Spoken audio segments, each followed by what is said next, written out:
Former U.S. Vice President Dick Cheney, one of the most powerful and controversial figures in modern American politics, has passed away at the age of 84, died from complications of pneumonia and cardiac and vascular disease. Cheney, VP under President Bush from 2001 to 2009, died from complications of pneumonia and cardiac and vascular disease on Monday night. According to his family, Cheney was surrounded by loved ones when he died, including his wife Lynn and their daughters, Liz and Mary. Cheney shared more than 6 decades of his life with Lynn Cheney, his high school sweetheart and lifelong partner. Their love story started in Casper, Wyoming, when they were just teenagers. Back then, friends saw Dick as a smart, quiet athlete with a bright future, but few could have guessed he'd one day become one of the most influential men in Washington. The two married in 1964, and from that point on, they were inseparable. Lynn wasn't just a political spouse. She was his confidant, his sounding board, and his equal. She balanced his intensity with calm and reason, standing by him through 5 heart attacks and decades of public life. In fact, when George W. Bush tapped him to help choose a running mate in 2000, nobody expected that Cheney himself would end up being the choice. And even after such a dramatic turn, he kept going, despite facing another heart attack just weeks after the election. As Second Lady from 2001 to 2009, Lynn Cheney took a quieter but meaningful approach to public life. She focused on education, literacy, and civic awareness, visiting schools and encouraging children to read and learn about history. She preferred to stay out of the political spotlight, but her influence was felt deeply, especially by her daughters. Liz Cheney, as many of you might know, followed in her father's footsteps, becoming a U.S. representative and one of the most outspoken voices in Republican politics. Meanwhile, Mary Cheney built her own path, becoming a respected political consultant and advocate for LGBTQ+ rights. Through it all, Lynn remained the steady heart of the Cheney family, private, thoughtful, and dedicated to her values. Even after living most of her life in the public eye, she kept her focus on family and the things that truly mattered. For most of his life, Dick Cheney was a steadfast Republican who always backed his party's nominees, until last year, when he made headlines by announcing his support for Democratic candidate Kamala Harris. After Trump's first presidency, Cheney became one of his fiercest critics, famously calling him the greatest threat to our republic, and condemning his efforts to hold on to power through lies and chaos. So, yes, Cheney eventually joined the long list of public figures who've made it clear they're no fans of Trump. And that list just keeps growing. First up, let's talk about the Queen of Hollywood herself, Meryl Streep. At the 2017 Golden Globes, she delivered a passionate speech that called out Trump for mocking a disabled reporter. Her powerful words were a call to action for the press to hold those in power accountable. Disrespect invites disrespect. Violence incites violence. When the powerful use their position to bully others, we all lose. A mic drop moment for sure. Trump, however, wasn't too happy about it. You are a rude, terrible person. He denied ever mocking the reporter and tweeted that Meryl was one of the most overrated actresses in Hollywood and a Hillary flunky who lost big. Ouch. I am the most overrated and most over-decorated. That sounds like a classic case of, if you can't take the heat, stay out of the kitchen. Now, let's crank it up a notch with the one and only Cher. This iconic singer has made it clear that she's never hated anyone as much as she hates Trump. I don't think he has 2 moral fibers to rub together. She admitted she'd be dancing around if he were prosecuted and locked up.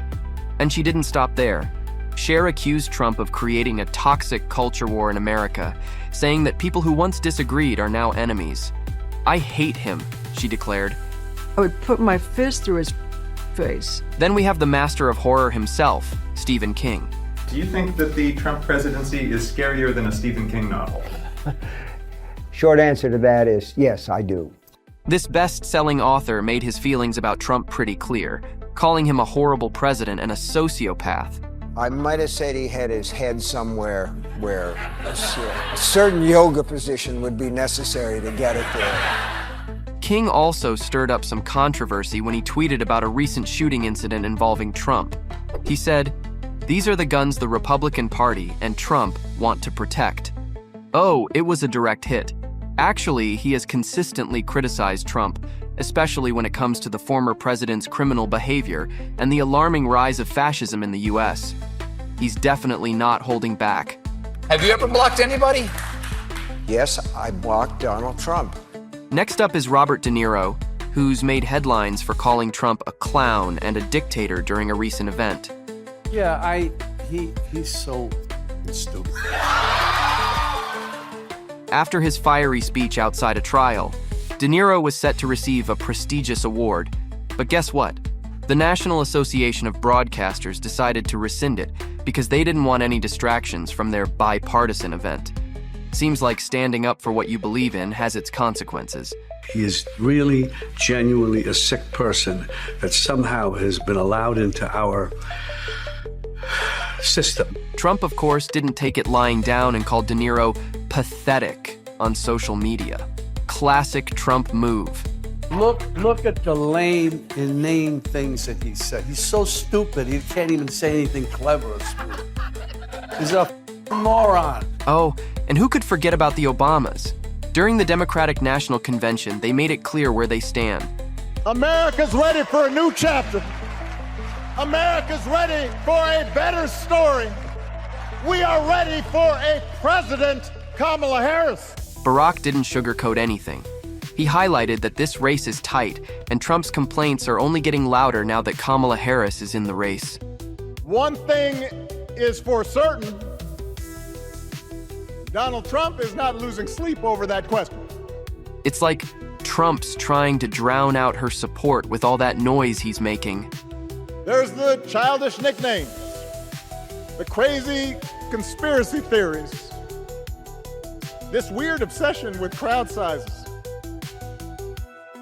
Obama also praised Kamala as someone in it for the right reasons, unlike that annoying neighbor with the leaf blower who just makes a bunch of noise but doesn't help anyone. She's not the neighbor running the leaf blower, she's the neighbor rushing over to help when you need a hand. Well, this man knows how to maneuver with metaphors.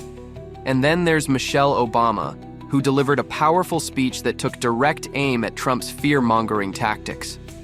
She didn't hold back, throwing shade at Trump's black jobs comment. I want to know, who's going to tell him that the job he's currently seeking might just be one of those black jobs? Now that was a mic drop moment. Next, we have the charming George Clooney. There's this part of you that just goes, well, that guy shouldn't. But I was wrong, and he was. And just recently, Clooney expressed his concern over Trump's re-election. It's all scary, just because there is a world where we could go back. And back in 2017, he called out Trump for labeling him and other Hollywood figures as elite living in a bubble. Clooney, who has a humble background, reminded everyone that he sold insurance door to door and had to make sacrifices just to get by.